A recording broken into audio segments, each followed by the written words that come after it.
দর্শক, বাগেরহাটের হরতালের বিষয়ে আরো জানতে চলে যাচ্ছি স্টাফ করেসপন্ডেন্ট আবু হোসেন সুমনের কাছে।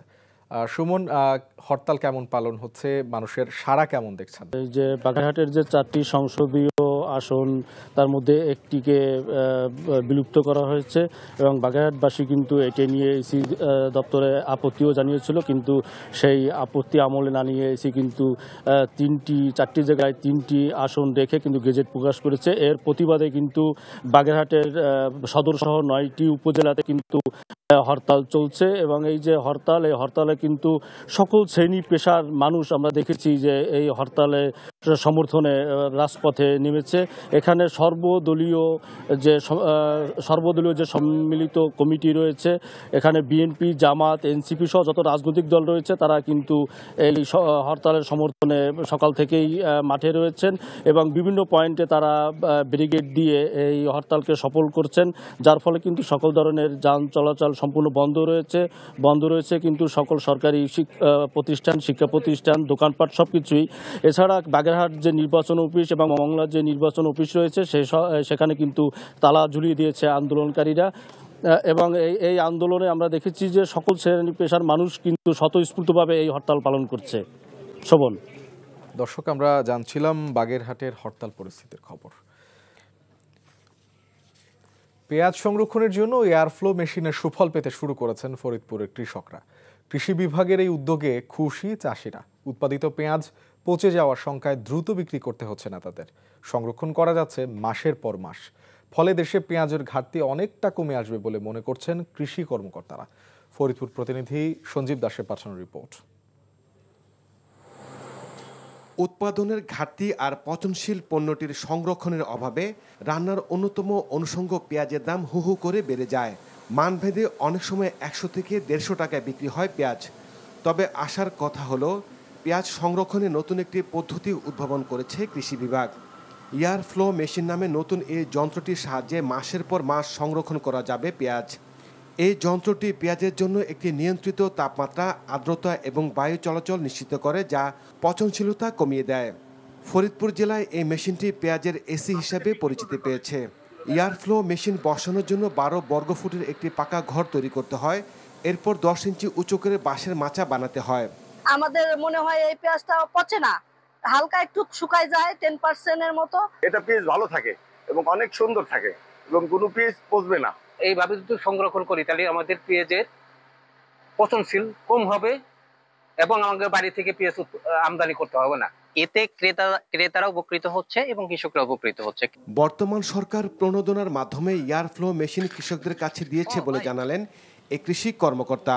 এবছর আমরা ফরিদপুরের 700 জন কৃষককে এই এয়ারফ্লোয়ার মেশিন প্রদান করেছি এবং আমরা আশা করছি এর মাধ্যমে প্রায় 1050 মেট্রিক টন পেঁয়াজ পচনের হাত থেকে রক্ষা পাবে এবং যার বাজার মূল্য প্রায় হচ্ছে 650 কোটি টাকা। এক একটি এয়ারফ্লো মেশিন তৈরি করতে খরচ হয়েছে 15 থেকে 17 হাজার টাকা।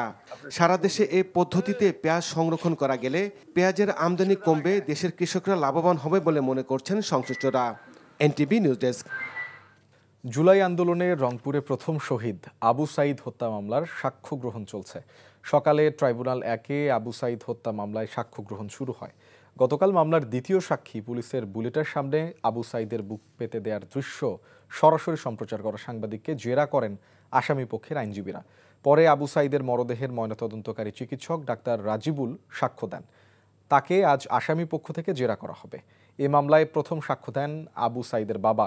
এদিকে বিচারপতি গোলাম মর্তুজা মজুমদারের নেতৃত্বাধীন আন্তর্জাতিক অপরাধ ট্রাইব্যুনালে পলাতক শেখ হাসিনা ও আসাদুজ্জামান খান কামালের বিরুদ্ধে 13তম দিনের মতো সাক্ষ্য গ্রহণ চলছে। আজ 4 জন সাক্ষীর সাক্ষ্য দেওয়ার কথা রয়েছে। এই মামলার আসামি থেকে রাজসাক্ষী হওয়া সাবেক আইজিপি চৌধুরী আবদুল্লাহ আল মামুন নিম্ন আদালতে যে ম্যাজিস্ট্রেটের কাছে জবানবন্দি দিয়েছিলেন তারও আজ সাক্ষ্য দেওয়ার কথা রয়েছে। এর আগে গেল 2 সেপ্টেম্বর চৌধুরী আবদুল্লাহ আল মামুন নিজের দোষ স্বীকার করে ট্রাইব্যুনালে জবানবন্দি দেন। কৃতকর্মের জন্য জাতির কাছে ক্ষমা চান। পরে 4 সেপ্টেম্বর রাষ্ট্রনিযুক্ত আসামি পক্ষের আইনজীবী তাকে জেরা করেন। দীর্ঘদিন নিষ্ক্রিয় থাকায় ফুটবলারদের স্বার্থ সংশ্লিষ্ট কার্যক্রমে ভূমিকা রাখতে পারছে না ফুটবল খেলোয়াড় কল্যাণ সমিতি।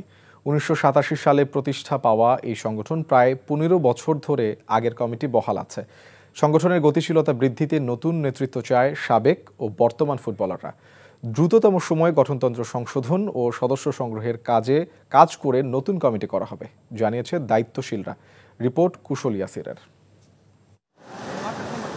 সংগঠন আছে দপ্তর, তবে নেই কোনো সাংগঠনিক কার্যক্রম। ফুটবল খেলোয়াড় কল্যাণ সমিতি, দেশের পেশাদার ফুটবলারদের এই সংগঠন এখন নাম সর্বস্ব এক সংগঠনে পরিণত হয়েছে। 2024 সালে রাজনৈতিক পট পরিবর্তনের পর নামমাত্র পারিশ্রমিকে খেলোয়াড়রা প্রিমিয়ার লিগের দলবদলে অংশ নেয়। এবারের মৌসুমেও একই রকম চিত্র। তার মধ্যে মরার উপর খাড়ার ঘা, দক্ষিণ এশিয়ার খেলোয়াড়দের লোকাল হিসেবে দলে ভেড়ানোর সিদ্ধান্ত নিয়েছে বাফুফের পেশাদার লীগ কমিটি। রহমতগঞ্জ, চট্টগ্রাম আবাহনীতে খেলা এই গোলরক্ষক এবারের মৌসুমে দলই পাননি। তার মতো অনেকেই আছেন। আরমানের দাবি, খেলোয়াড় কল্যাণ সমিতি জোরালো ভূমিকা রাখলে পরিস্থিতি ভিন্ন হতে পারত। এশিয়ার প্লেয়ারগুলো বাংলাদেশে ফ্রি হিসাবে দিছে, তো এতে করে কি হবে যে বিভিন্ন ক্লাবগুলো যে প্লেয়ারগুলো আনতেছে, এই যে খেলাইতেছে, তো বাংলাদেশি প্লেয়াররা কি অফ হয়ে গেতেছে না? তো যখন আপনি লিগে খেলাইলেন, আপনি সব কিছু, আপনি ক্লাব চ্যাম্পিয়ন হলো, সব কিছু হইলো, কিন্তু দিন শেষে যখন আপনি ন্যাশনাল টিম তৈরি করতে আসবেন বাংলাদেশের, তখন এসে দেখবেন আপনি প্লেয়ার নাই। খেলোয়াড় কল্যাণ সমিতিটা যদি স্ট্রংভাবে থাকতো, তাহলে আমরা প্লেয়াররা মিলে এই প্রতিবাদটা করতে পারতাম। প্রায় 1.5 দশক আগে খেলার কল্যাণ সমিতি নতুন কমিটি গঠন করে। সভাপতি ইকবাল হোসেন বর্তমানে বাফুফে নির্বাহী কমিটিতে রয়েছেন। অন্যদিকে সাধারণ সম্পাদক আরিফ খান জয় জুলাই হত্যার মামলায় কারাগারে। ফুটবলারদের স্বার্থে সংগঠনকে ঢেলে সাজানোর দাবি জাতীয় দলের সাবেক এই অধিনায়কের। 2002-এর দিকে যখন দলবদল হতো না, 1 বছর হতো, 2 বছর দলবদল, তখন কিন্তু এগুলি নিয়ে আমরা ফাইট করেছি খেলোয়াড় কল্যাণ সমিতির ব্যানারে। আমাদের কিন্তু এই কার্যক্রমগুলি ছিল। বাট আপনি যদি লাস্ট আমি বলবো যে 6, 7, 10 বছরও যদি দেখেন, এইটার তেমন কোনো কার্যকারিতা নাই। এটার কমিটি আছে, বাট যারা কমিটিতে রয়েছে তারা আসলে এটার পুনর্নির্বাচনও দেয় না, এবং তারা এখান থেকে দায়িত্বটাও কাউকে বুঝিয়ে দেয় না। অচিরেই নতুন কমিটি গঠন করে পুনরায় কার্যক্রম শুরু করার আশ্বাস সিনিয়র সহসভাপতির। মনে করেন দলবদল হয়ে যায়, আবার সময় পাওয়া যায় না, একজনে ডাকলে নারায়ণগঞ্জ থেকে আসে, কেউ টাঙ্গাইল থেকে আসে, মানে গুছাইতে পারতেছি না। তবে আমাদের একটু সময় লাগবে, আমরা করব, এটা আমি মোটামুটি সবার সাথে আমার ওইভাবে কথা হয়েছে। বাট আমরা হয়তো ইলেকশনে যাব না, আমরা একটা সিলেকশনের মাধ্যমেই, যেটাতে সবাই একমত হয়, ওইভাবে করব। খেলোয়াড়দের উন্নতির স্বার্থে ভূমিকা রাখবে সংগঠন, এমনটাই চাওয়া সংশ্লিষ্টদের। কুশল ইয়াসির, এনটিভি নিউজ, ঢাকা। তারেক রহমানের নেতৃত্বে টেকসই গণতন্ত্র নিশ্চিত হবে, সেই প্রতিশ্রুতি দিয়ে বিএনপি মহাসচিব মির্জা ফখরুল ইসলাম আলমগীর বলেছেন, ফ্যাসিস্ট শাসন ব্যবস্থায় যে প্রতিষ্ঠানগুলো ধ্বংস হয়েছে সেগুলো শক্তিশালী করা হবে। এজন্য রাজনৈতিক দল হিসেবে বিএনপিকে শক্তিশালী করতে সকলকে ঐক্যবদ্ধ থাকার আহ্বান জানান। সকালে ঠাকুরগাঁও সরকারি বালক উচ্চ বিদ্যালয়ের বড় মাঠে জেলা বিএনপির দ্বিবার্ষিক সম্মেলনের উদ্বোধনী অনুষ্ঠানে তিনি একথা বলেন। মুক্ত পরিবেশে গণতন্ত্রকে প্রতিষ্ঠিত করার লক্ষ্যেই সম্মেলন অনুষ্ঠিত হচ্ছে বলে মন্তব্য করেন মির্জা ফখরুল। বিকেলে বিএনপির ভারপ্রাপ্ত চেয়ারম্যান তারেক রহমান সম্মেলনে প্রধান অতিথি হিসেবে বক্তব্য রাখবেন। এর আগে দলীয় ও জাতীয় পতাকা উত্তোলন করে সম্মেলনের উদ্বোধন করেন দলের মহাসচিব। এ সময় বিএনপির ভাইস চেয়ারম্যান শামসুজ্জামান দুদু ও রংপুর বিভাগীয় সাংগঠনিক সম্পাদক আসাদুল হাবিব দুলু উপস্থিত ছিলেন। গণতন্ত্র প্রতিষ্ঠার জন্য আমাদের সেই তরুণ নেতা যারা তারেক রহমান, তার নেতৃত্বে আমরা আগামী দিনে গণতন্ত্রকে আরো শক্তিশালী করব। বিএনপি হচ্ছে সেই রাজনৈতিক দল যে ফ্যাসিস্ট শাসনে যখন বাংলাদেশ তছনছ হয়ে গেছে, ভেঙে গেছে, প্রতিটি প্রতিষ্ঠান ভেঙে গেছে, সেটাকে আবার নতুন করে গড়ে তোলবার জন্য, বাংলাদেশের রাজনৈতিক কাঠামোকে নতুন করে গড়ে তোলার জন্য, বাংলাদেশের অর্থনীতিকে নতুন করে গড়ে তোলবার জন্য 31 দফা কর্মসূচি প্রণয়ন করেছে। মঞ্চ ৭১ ষড়যন্ত্রের সাথে সংশ্লিষ্টতার অভিযোগে সাবেক সচিব আবু আলম মোহাম্মদ শহীদ খানকে গ্রেফতার করেছে ঢাকা মহানগর গোয়েন্দা পুলিশ। এ সময় ঝটিকা মিছিলে অংশ নেওয়া আরও ৫ জনকেও গ্রেফতার করা হয়। দুপুর ১২টার দিকে রাজধানীর ইস্কাটনের বোরাক টাওয়ার থেকে আবু আলম শহীদ খানকে গ্রেফতার করে গোয়েন্দা পুলিশ। শাহবাগ থানায় সন্ত্রাসবিরোধী আইনে দায়ের করা মামলায় তাকে গ্রেফতার করা হয়। গ্রেফতারকৃতদের বিরুদ্ধে আইনগত ব্যবস্থা প্রক্রিয়াধীন রয়েছে। আজই তাদেরকে আদালতে সোপর্দ করা হবে বলে পুলিশ জানায়। অন্যবারের মতো এবারও শান্তিপূর্ণভাবে দুর্গাপূজা সম্পন্ন হবে বলে জানিয়েছেন স্বরাষ্ট্র উপদেষ্টা জাহাঙ্গীর আলম চৌধুরী। প্রতিটি মণ্ডপে সার্বক্ষণিক আনসার সদস্য থাকবে জানিয়ে তিনি বলেন ২৪ ঘণ্টায় পর্যবেক্ষণ করা হবে পূজা মণ্ডপগুলো।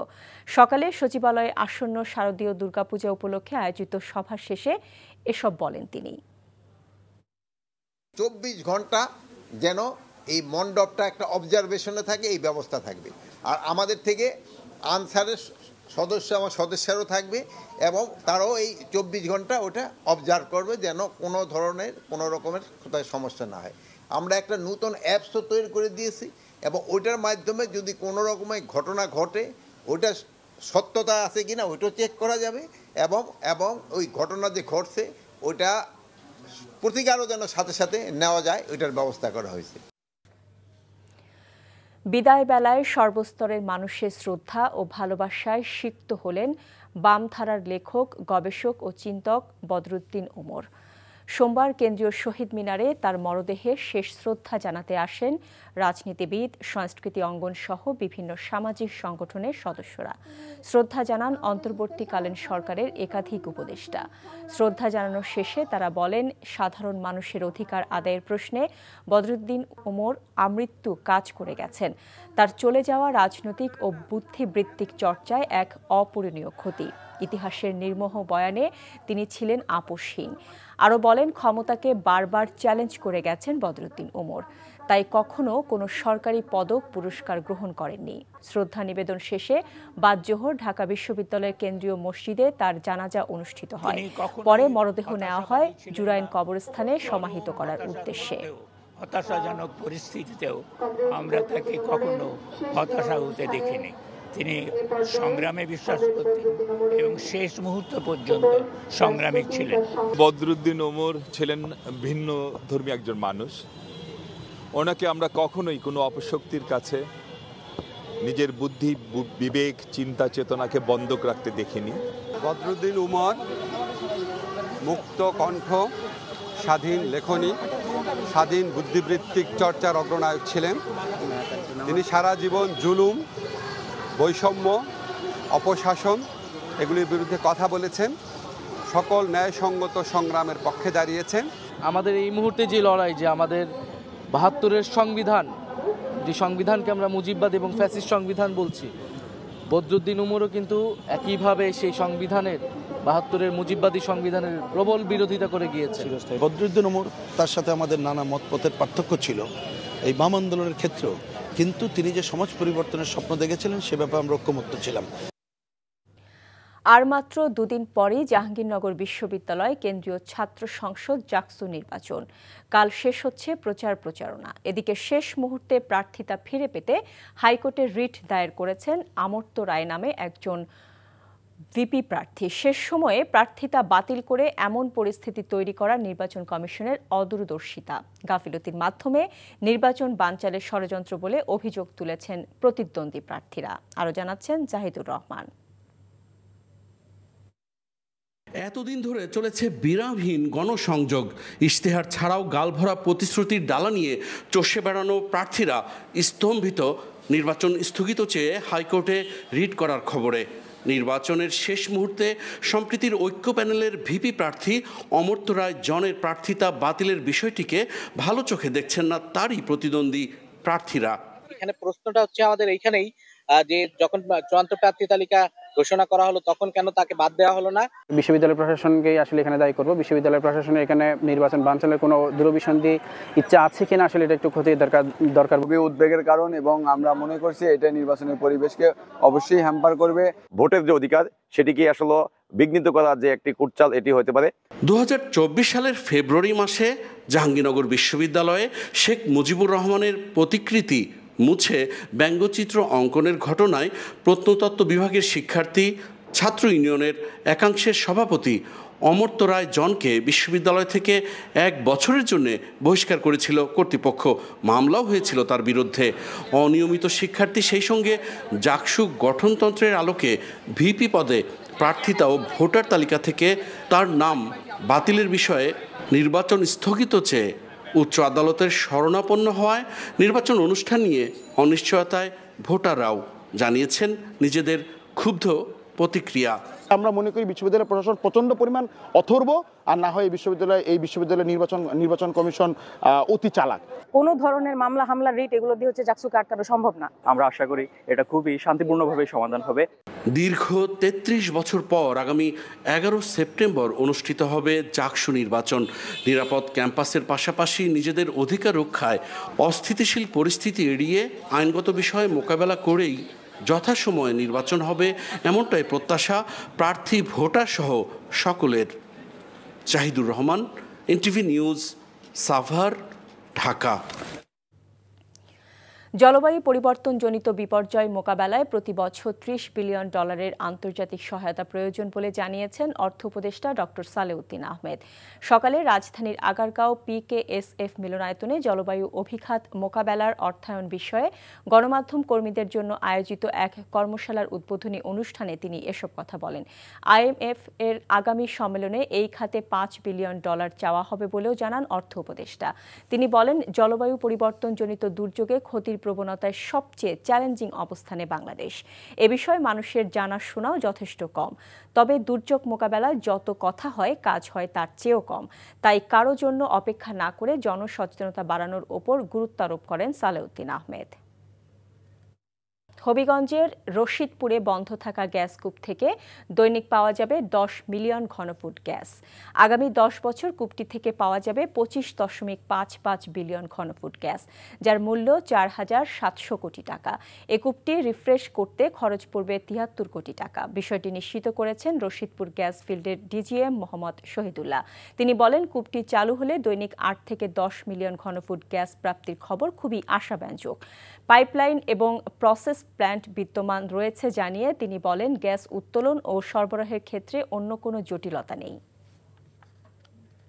কুমিল্লা নগরীতে বিশ্ববিদ্যালয় ছাত্রী ও মায়ের লাশ উদ্ধার করেছে পুলিশ।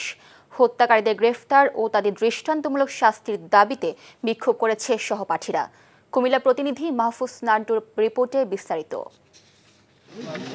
কুমিল্লা নগরের কালিয়াজুড়ি এলাকার একটি ভাড়া বাসা থেকে কুমিল্লা বিশ্ববিদ্যালয়ের এক শিক্ষার্থী ও তার মায়ের লাশ উদ্ধার করেছে পুলিশ। নিহতরা হলেন গৃহবধূ তাহমিনা বেগম ও তার মেয়ে সুমাইয়া আফরিন রিন্তি।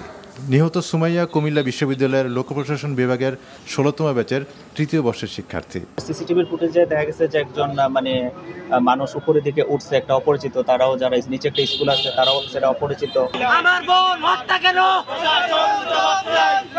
এদিকে কুমিল্লা বিশ্ববিদ্যালয়ের শিক্ষার্থী ও তার মায়ের হত্যাকারীদের আটক ও দৃষ্টান্তমূলক শাস্তির দাবিতে নগরের পুবালী চত্বরে মানববন্ধন করে পুলিশ সুপারের কার্যালয়ে বিক্ষোভ করেছেন কুমিল্লা বিশ্ববিদ্যালয়ের শিক্ষার্থীরা।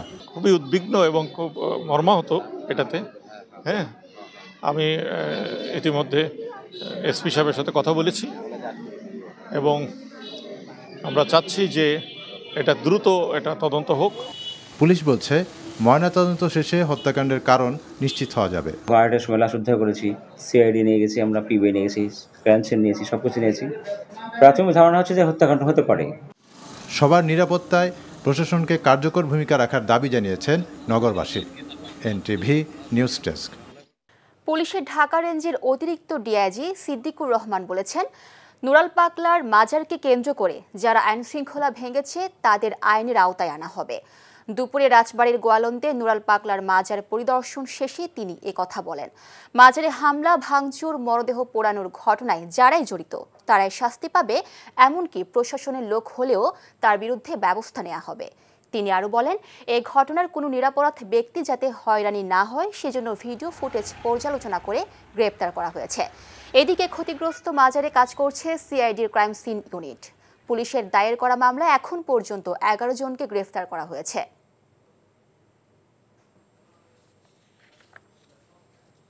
অ্যাটর্নি জেনারেল মোহাম্মদ আসাদুজ্জামান বলেছেন, গত 1 বছরে একজনও গুমের শিকার হয়নি। পুলিশ একটা মিথ্যা মামলাও দায়ের করেনি। দুপুরে রাজশাহী বিশ্ববিদ্যালয়ে এক অনুষ্ঠানে তিনি একথা বলেন। আপনারা গর্বের সাথে বলতে পারবেন, গত 1 বছর সময়ের মধ্যে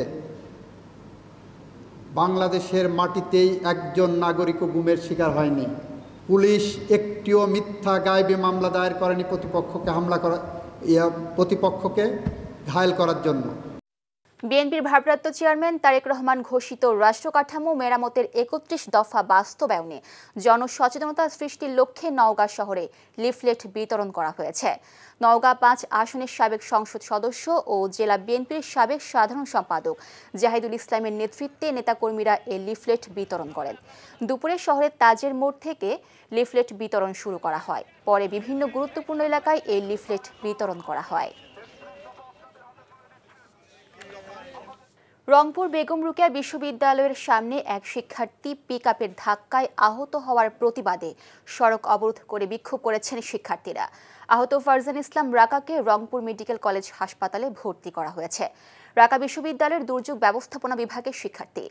এই ঘটনার প্রতিবাদে দুপুর থেকে শিক্ষার্থীরা ১ নং গেটের সামনে সড়ক অবরোধ করে রেখেছে।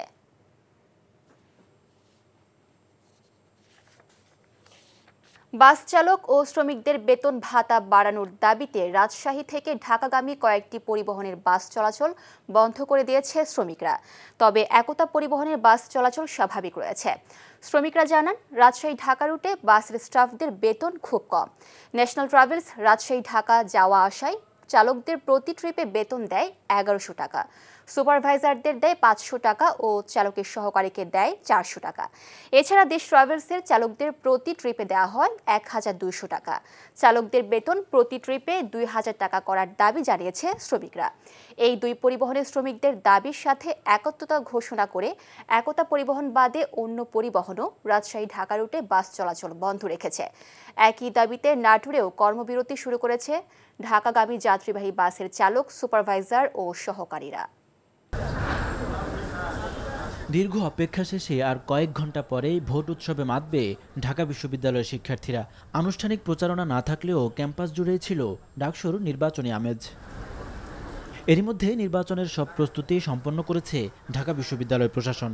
৮টি ভোট কেন্দ্রে তৈরি করা হয়েছে ৮১০টি বুথ, যেখানে ভোট দেবেন প্রায় ৪০,০০০ শিক্ষার্থী। নির্বাচন ঘিরে পুরো বিশ্ববিদ্যালয়কে সিসি ক্যামেরার আওতায় আনা হয়েছে। ৮টা প্রবেশদ্বারে আমরা থাকব, আমরা ৮টা সেন্টারে থাকব, আমাদের ভিজিলেন্স টিম থাকবে, আমাদের পুরো ক্যাম্পাস সিসিটিভি মনিটরিং আওতায় আছে, ভোট কেন্দ্রগুলো বিশেষ সিসিটিভির আওতায় থাকবে। আমাদের ভোট গ্রহণ অনুষ্ঠানের জন্য আমাদের সকল প্রস্তুতি কমপ্লিট। এখন আমরা চেক করতেছি কোনো কিছু বাকি আছে কিনা। এদিকে ভোটের আগের দিনও সাইবার অ্যাটাকের পাল্টাপাল্টি অভিযোগ করেছেন ছাত্রদল, ছাত্র শিবির ও স্বতন্ত্র প্যানেলের প্রার্থীরা। নির্বাচনের আগের দিন রাজনৈতিকভাবে মোকাবেলা করতে ব্যর্থ হয়ে আমাদেরকে সাইবার অ্যাটাক করে আমাদের আইডিগুলোকে ডিসেবল করে দেওয়া হচ্ছে। ডাকসু নির্বাচনে তাদের স্বতঃস্ফূর্ত অংশগ্রহণ করার মধ্য দিয়ে যারা ডাকসুকে বানচাল করতে চায়, যারা ডাকসুতে একটা অস্থিতিশীল পরিবেশ তৈরি করতে চায়, তাদেরকে সঠিক জবাব দেবে। সকল প্রার্থী যারা আছেন তাদের আইটি নিরাপত্তা বা আইটি নিরাপত্তার জন্য দ্রুত তাদেরকে একটা আইটি সহায়তা প্রদান করুন। ডাকসু নির্বাচন ঘিরে বিশ্ববিদ্যালয় প্রশাসন ও প্রক্টোরিয়াল টিমকে সহায়তায় প্রস্তুত আইনশৃঙ্খলা বাহিনী। নিরাপত্তা নিশ্চিতে মোতায়েন হচ্ছে ২০০০-এর বেশি সদস্য। যদি কোনো অবাঞ্ছিত ব্যক্তি এই ক্যাম্পাসে ঢোকে, তাহলে আমার বিনীত অনুরোধ সকলের নিকট যেন অবাঞ্ছিত ব্যক্তিকে বা কোনো কেউ অপরাধ করলে তাকে পুলিশের কাছে সোপর্দ করে। এই ক্যাম্পাস পুরা নিরাপত্তা চাদরে ঢাকা আছে। গণঅভ্যুত্থানের আকাঙ্ক্ষা পূরণ ও গণতান্ত্রিক অগ্রযাত্রার এবারের ডাকসু নির্বাচনে শিক্ষার্থীদের নির্ভয়ে ভোট দেওয়ার আহ্বান জানিয়েছেন বিশ্ববিদ্যালয়ের উপাচার্য।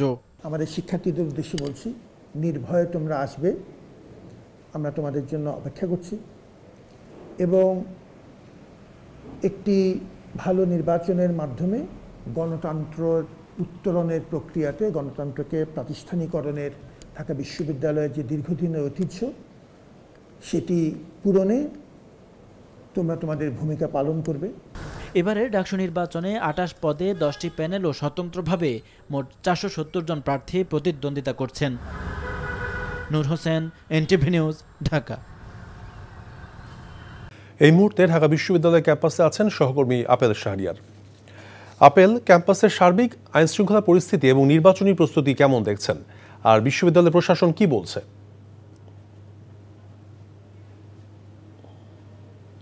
রাত পোহালেই ডাকসু নির্বাচন, এরই মধ্যে অবাধ, সুষ্ঠু এবং নিরপেক্ষ নির্বাচনের জন্য সব ধরনের প্রস্তুতি নিয়ে রেখেছে নির্বাচন কমিশন।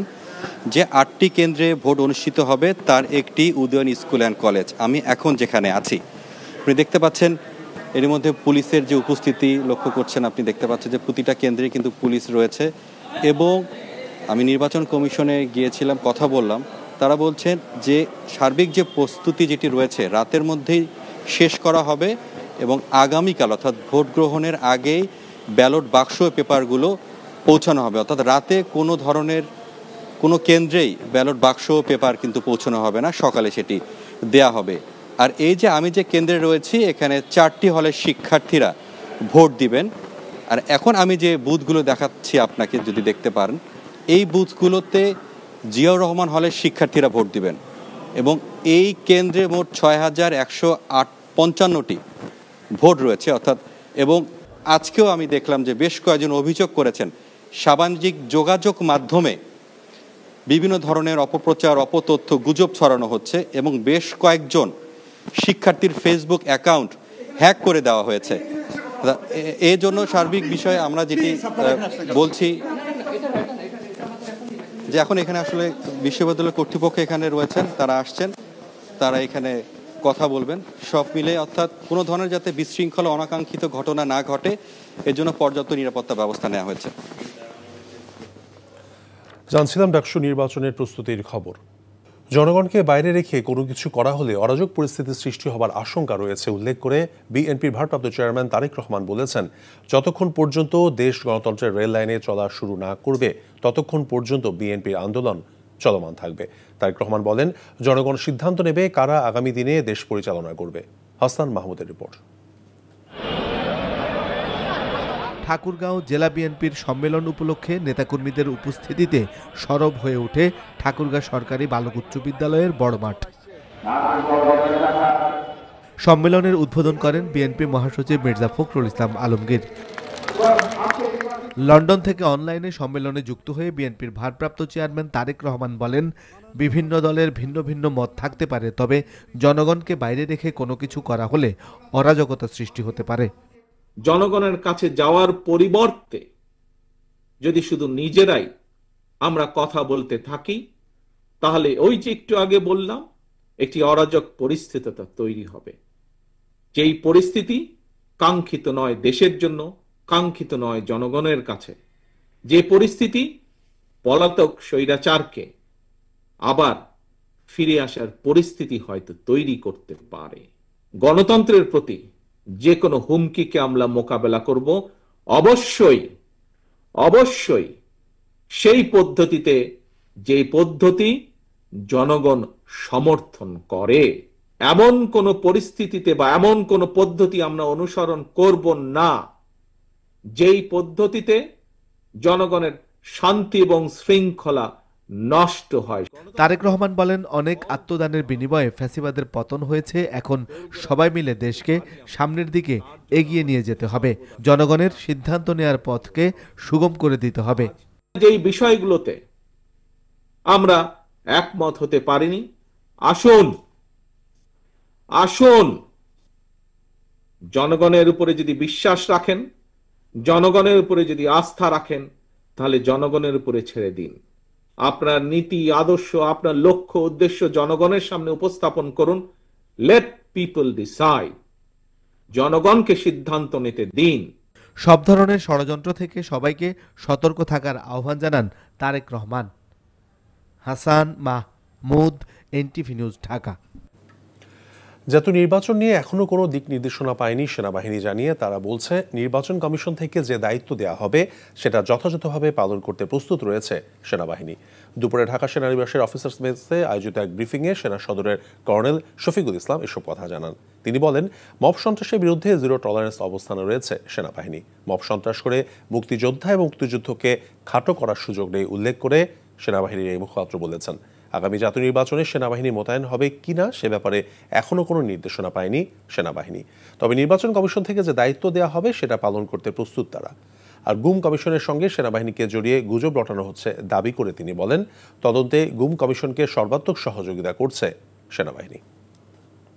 ইলেকশন কমিশন আমরা জেনেছি যে সেনাবাহিনীকে সম্পৃক্ত করা হবে। এখন পর্যন্ত ইলেকশন কমিশন থেকে আমরা কোনো ফর্মাল কোনো নির্দেশনা পাইনি, বাট আমাদের মধ্যে একটা প্রস্তুতি অবশ্যই রয়েছে। সামনের ইলেকশনে আমরা সেই প্রস্তুতি অনুযায়ী গ্রহণ করব। আমাদেরকে ইলেকশন কমিশন থেকে যে দায়িত্ব দেওয়া হবে সেই দায়িত্ব অনুযায়ী আমরা আমাদের দায়িত্ব পালন করব। নেপালে বাংলাদেশ জাতীয় দলের ফিফা প্রীতি ম্যাচ কভার করতে যাওয়া বাংলাদেশি গণমাধ্যম কর্মী মমিন রহন কিছুক্ষণ আগে সেখানকার সর্বশেষ পরিস্থিতির কথা জানিয়েছেন এনটিভিকে। নেপালের এখন যে সার্বিক যে অবস্থাটা বা বর্তমান যে পরিস্থিতি সেটা মোটেও খুব ভালো কিছু বলে মনে হচ্ছে না। আপনারা জানেন যে বাংলাদেশ ফুটবল দল তারা নেপালের সাথে ফিফা ফ্রেন্ডলি ম্যাচ খেলতে এসেছে এবং কাঠমান্ডুতে তারা অবস্থান করছে। আজকে দলের প্র্যাকটিস সেশন ছিল, ঠিক প্র্যাকটিস সেশনের আগে আনফা থেকে নিষেধ করা হয়েছে, তারা আসলে প্র্যাকটিস সেশনে যোগ দিতে পারেনি। সেটা দাসরাত রাঙ্গশালা স্টেডিয়ামে যাওয়ার কথা ছিল, তবে তারা তার বদলে টিম হোটেলেই তারা সেফ আছে সেখানে এবং সেখানে তারা জিম সেশন করছে। এবং এখানে অনেক সাংবাদিকরা, প্রায় 10-12 জন সাংবাদিক আমরা এসেছি পত্রিকা টেলিভিশন থেকে এই খেলার খবরাখবর সংগ্রহ করতে, এবং সাংবাদিকরা এই মুহূর্তে সবাই টিম হোটেলে ফিরে এসছেন। এখানে থামিল নামে একটা জায়গা আছে, এখানে ঢাকা হোটেল এক্সপ্রেস বাংলাদেশি মালিকানাধীন একটা হোটেল রয়েছে, এখানে বেশিরভাগ সাংবাদিকরা উঠেছেন এবং তারা এখন সবাই আসলে সেফ আছেন। আমরা নিজেদের মধ্যে কমিউনিকেট করার চেষ্টা করছি, তারা সেফ আছেন। যেটা হয়েছে যে সরকার বিরোধী আন্দোলন এটা ফুঁসে উঠেছে, সোশ্যাল মিডিয়া বন্ধ হয়ে গেছে, সেটা আগুনে ঘি ঢেলে দেওয়ার মতো একটা ব্যবস্থা হয়েছে। সে সবকিছু নিয়ে আসলে বেশ হতাহতের ঘটনাও ঘটেছে এবং আন্দোলনকারীরা এখন আসলে বিভিন্ন জায়গায় সরকারি যে অফিস আদালত যেখানে রয়েছে সেখানে তারা অবস্থান নিচ্ছেন কোথাও কোথাও। সর্বস্তরের মানুষের শেষ শ্রদ্ধায় সিক্ত হলেন লেখক, গবেষক, চিন্তক ও বাম রাজনীতিক বদরুদ্দীন ওমর। সোমবার কেন্দ্রীয় শহীদ মিনারে শ্রদ্ধা জানানো শেষে ঢাকা বিশ্ববিদ্যালয় কেন্দ্রীয় জামে মসজিদে তার নামাজে জানাজা অনুষ্ঠিত হয়। পরে জুরাইন কবরস্থানে সমাহিত করা হয় এই বুদ্ধিজীবীকে। আরো জানাচ্ছেন এইচ.এম. মেহেদী হাসান। 94 বছরের বর্ণাঢ্য জীবনের ইতি টেনে বদরুদ্দীন ওমর পাড়ি জমালেন ওপারে। আর এপারে থাকা তার অগন্তি স্বজন, সুহৃদ, বন্ধু, ভক্তরা ভারাক্রান্ত তার চিরপ্রস্থানে। যখন অভ্যুত্থান আমরা চলতেছিল তখন উনি আসলে প্রথম ব্যক্তি যিনি পাবলিকলি বলছিলেন যে এটা সবথেকে বড় অভ্যুত্থান। জুলাই গণ অভ্যুত্থানের যারা অগ্রনায়ক ছিলেন তাদের অনেকেই ওনার চিন্তা চেতনা দ্বারা প্রভাবিত ছিলেন। যারা এসেছিলেন শেষ বিদায় জানাতে, তাদের পুষ্পাঞ্জলিতে পূর্ণ হয়ে ওঠে কেন্দ্রীয় শহীদ মিনারে রাখা কফিন। জানান, দেশ হারালো এক আপসহীন গণমানুষের কণ্ঠস্বর। তিনি সংগ্রামে বিশ্বাস করতেন এবং শেষ মুহূর্ত পর্যন্ত সংগ্রামী ছিলেন। আন্তরিকতার সঙ্গে, পরিশ্রমের সঙ্গে এদেশের শ্রমিক এবং কৃষকদের জন্য কাজ করেছেন। ফ্যাসিস্ট রাষ্ট্র ব্যবস্থার বিরুদ্ধে যারা ঐক্যবদ্ধ, এই যে ধারাটা আমরা 5ই অগাস্টের আগে দেখেছি, এই ধারাটা নতুন করে পুনর্গঠিত হবে। এই পুনর্গঠনের ক্ষেত্রে বদরুদ্দীন ওমরের ভূমিকা থাকবে। শ্রদ্ধা নিবেদন শেষে ঢাকা বিশ্ববিদ্যালয় কেন্দ্রীয় জামে মসজিদে অনুষ্ঠিত হয় জানাজা। পরে দাফনের জন্য নেওয়া হয় জুরাইন কবরস্থানে। বদরুদ্দীন ওমরের মৃত্যু হলেও বহুদিন তিনি থাকবেন অগণিত ভক্তের ভালোবাসায়। এমন বেদনা বেলায় হৃদয়ে ধ্বনিত হয় বিদায় হে কমরেড। এইচ.এম. মেহেদী হাসান, এনটিভি নিউজ, ঢাকা। স্বৈরাচারী আওয়ামী সরকারের গত 1.5 দশকে অযোগ্য এবং পকেট কমিটির মাধ্যমে ব্যবসায়ী সংগঠনগুলোকে অকার্যকর করে রাখা হয়েছিল বলে মন্তব্য করেছেন ব্যবসায়ী এবং বিশ্লেষকরা। তাই রাজনীতির সাথে জড়িত এমন কাউকে সংগঠনের নেতৃত্বে না আনতে আইন প্রয়োগের দাবি জানিয়েছেন উদ্যোক্তারা। দুপুরে রাজধানীর একটি হোটেলে বাংলাদেশ বিজনেস ফোরাম আয়োজিত সেমিনারে বক্তারা আরও বলেন, নীতি প্রণয়নের ক্ষেত্রে ব্যবসায়ীদের আরও অন্তর্ভুক্তিকরণ জরুরি। একই সাথে এনবিআর এবং ব্যাংকিং খাতে ব্যবসায়ীদের হয়রানি থেকে বের হতে ব্যবসায়ী সংগঠনগুলোকে সোচ্চার হওয়ার আহ্বান জানান তারা। বলেন, বাংলাদেশের অর্থনৈতিক চাকা সচল করার মডেল নিয়ে ভাবতে হবে। শুধু তাই নয়, অর্থনীতির গতি ফেরাতে বেসরকারি খাতকে আস্থায় আনতে হবে।